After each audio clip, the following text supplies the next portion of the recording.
নমস্কার, আমি সন্তোষী। আমার চ্যানেল এসকুক প্যাশনে আপনাদের সুস্বাগতম।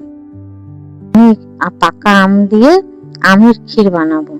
প্রথমে এখানে আমি পাকা আম সিজন, এখন পাকা আম দিয়ে নানা রকম ডেজার্ট তৈরি করা হয়। নিয়ে নিয়েছি দুধটাকে ভালো করে ফুটিয়ে নেব। আর নিয়ে নিয়েছি গোবিন্দভোগ চাল 25 গ্রাম, আগে থেকে ভিজিয়ে রেখেছিলাম। এটাকে বেটে নেব।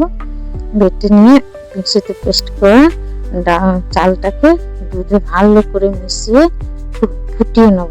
দিয়ে দিলে আমটাকে ভালো করে মিক্সিতে পেস্ট করে সেই আমের পেস্টটাকে দুধটা ঠান্ডা করে ভালো করে মিশিয়ে দিয়ে তৈরি হয়ে গেল আমের ক্ষীর।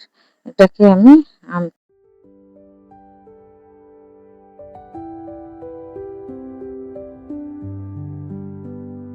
দুধটাকে প্রথমে আমি ভালো করে ঠান্ডা করে আমের পেস্টটাকে দিয়েছি।